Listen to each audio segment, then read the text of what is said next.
Hello everybody, this is Mr. DSI Review.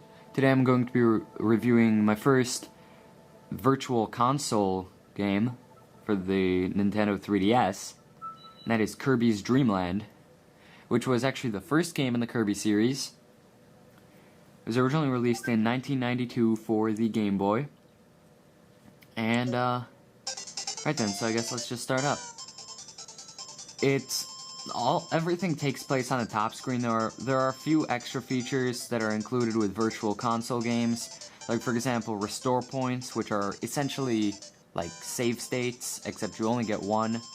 And then I think if you press L and R and then Y, you can actually switch the screen to being green, like how an original Game Boy would have been. But anyway, we're just gonna keep it on white. The game is pretty simple. You just press start to play, and I suppose I'll show off the first stage, because that represents the game pretty well. So obviously you play as Kirby, who I actually still don't really know what Kirby's supposed to be. But you're basically like a puffball, and you can, your ability is that you can basically just swallow things, like for example enemies.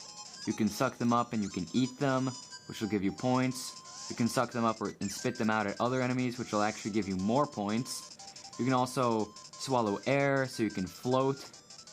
You can just fly above enemies like this, and then you can spit out the air, or I guess blow out the air, at enemies, which again gives you a solid amount of points. The points themselves don't really do much though, because there's no saving in this game, and there's really no high scores feature either. So they're just there to be there. While we're talking about points, right there, you'll also see Kirby's health. There are 6 little dots of it, and if we hit an enemy, you'll notice we lost one. Then lives next to it. If you go in here, there is an item. This is soda, which can restore your health. There are other items that, for example, will power up Kirby, or you can suck them up and then spit them out to use as a weapon. Like, for example, a bomb, which will essentially just mow through enemies. So you go through these areas, and you try to progress forward. Usually you'll find a star like that. And here we have a mini-boss, the first mini-boss. Every stage has a mini-boss and then a boss. To beat them, it's usually something pretty simple, like suck up some projectile and then spit it out back at them. And again, we can progress.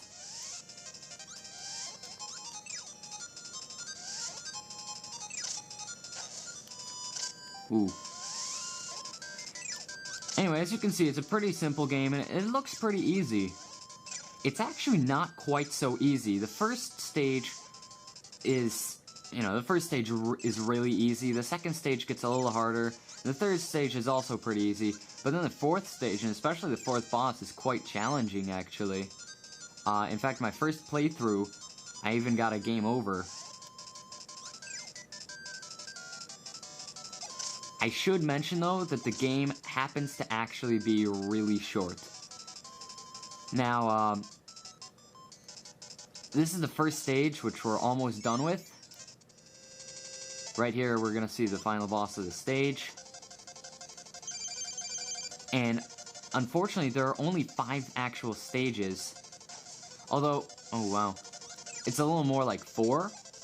Because the 5th one is basically just a stage where you fight the 4 main bosses again.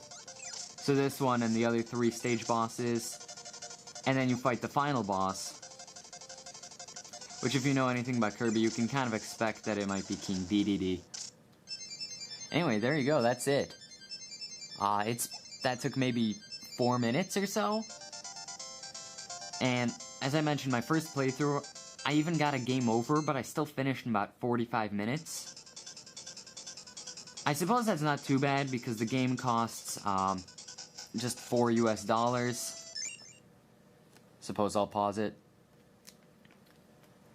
But, the fact of the matter is that you've got to really be a Kirby enthusiast or be willing to play through this several times to make it worth your while. Well, yes, it certainly was a good game. You know, it was just a little too short. I wish it was longer. And I suppose that's really all there is to it. Because, like I said, it's a good game. The gameplay is fun and well done and pretty smooth. Although the fourth boss is actually very, very annoying. But, you know, everything's nice about the game. The graphics are nice, especially when you take into consideration the standards and the fact that this was for original Game Boy and everything.